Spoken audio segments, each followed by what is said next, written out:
Jodhpur police commissionerate के माता का थाना क्षेत्र में युवती के आत्महत्या करने के मामले को लेकर परिजनों ने आक्रोश जताया और युवती को आत्महत्या के लिए प्रेरित करने वाले युवक की गिरफ्तारी की मांग को लेकर थाना का घेराव किया। माता का थाना क्षेत्र के कीर्तिनगर में रहने वाली एक युवती ने आत्महत्या कर ली थी। परिजनों का आरोप है कि 30 अप्रैल को युवती ने एक युवक के खिलाफ मानसिक रूप से परेशान करने और परिवार के साथ मारपीट करने का आरोप लगाते हुए एक मुकदमा दर्ज कराया था। इस मुकदमे में पुलिस की ओर से महज शांति भंग के आरोप में युवक को गिरफ्तार किया गया और उसके बाद उसे जमानत मिल गई, जिसके चलते शनिवार को सुबह से ही परिजनों और समाज के लोगों ने बीच रास्ते में टेंट लगा रास्ता जाम कर दिया। परिजनों का आरोप है कि युवती को बार बार वह युवक परेशान कर रहा था, इसलिए उसने आत्महत्या की है। वहीं परिजनों ने युवती का एक सुसाइड नोट होने की भी बात कही है। परिजनों ने इस पूरे घटनाक्रम में पुलिसकर्मियों के लिप्त होने का भी आरोप लगाया है। परिजनों का कहना है कि इस मामले में जो भी पुलिसकर्मी दोषी है उनके विरुद्ध कार्रवाई की जाए, साथ ही दोषी युवक को भी गिरफ्तार किया जाए। कोई कदम नहीं उठाया। इस बच्चे का घरवाले में पिताजी है नहीं, छोटा भाई है, कमाने वाला कोई है नहीं, और उस बच्ची को इतना आतंकी किया, मारपीट की, उसको घसीटा, धरने के अंदर ये मांग है कि जो भी सबसे पहले जो आरोपी उनको तुरंत प्रभाव से गिरफ्तार किया जाए।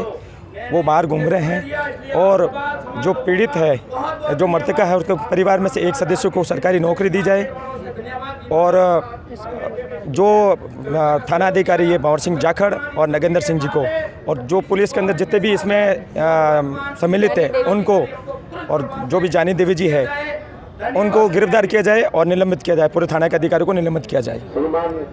ये हमारी मांग है।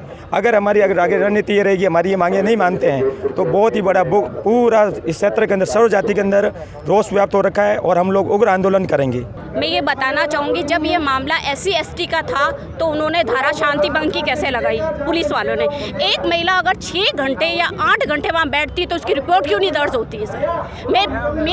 वो अपनी ड्यूटी और अपने कर्तव्य का क्यों पालन कर रहे थे? और किसी मानसिक रूप से प्रताड़ित महिलाओं के साथ इतना अन्याय होता है और हमारी महिलाओं के साथ ही क्यों होता है? क्या वो ऐसी की थी इसीलिए? और रिवर्स केस कैसे लगा दिया उन्होंने? ये मर्डर केस था और मानसिक रूप से प्रताड़ित महिलाओं के साथ न्याय होना चाहिए। और कविता ने एक शब्द लिखा था, मैं अपनी घर परिवार की सुरक्षा चाहती हूँ। जिस लड़की में इतनी क्षमता थी, वो मानसिक रूप से इतनी स्ट्रांग थी, जिसने ये लिखा मेरे परिवार को मैं सुरक्षित रखने के लिए वहाँ गई थी। कहाँ पर? पुलिस थाने में।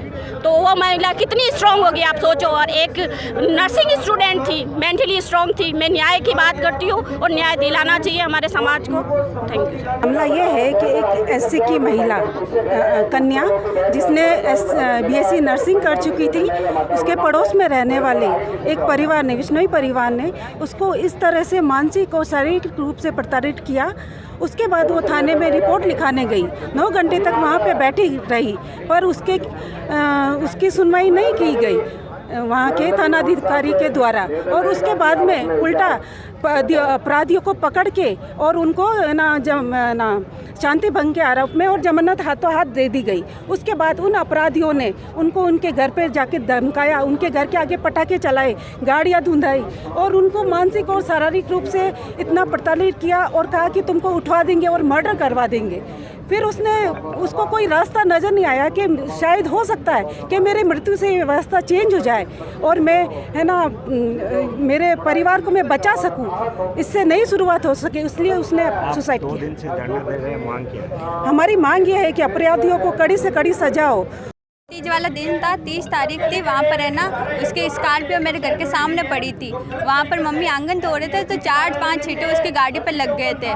तो वो चिल्लाते हुए आई कि मेरी गाड़ी को हाथ कैसे लगा दिया, तुम्हारी औकात कैसे हुई, खरीदने की औकात नहीं है तो उसको टच कैसे कर लिया।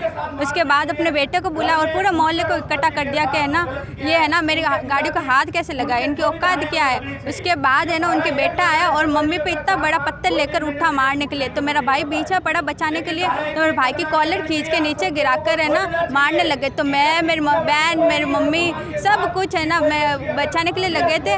तो फिर हमको ही पकड़ के, मेरी बहन को इतना बाल से पकड़ के खींचा, कपड़े फाड़ दिए, सब कुछ नाखून डाल दिया, तो भी है ना कुछ नहीं हुआ। फिर हम स्टेशन गए, पुलिस स्टेशन गए, वहाँ पर हम 8 बजे से गए हुए 3 बजे तक बैठे रहे, तो भी कुछ नहीं हुआ।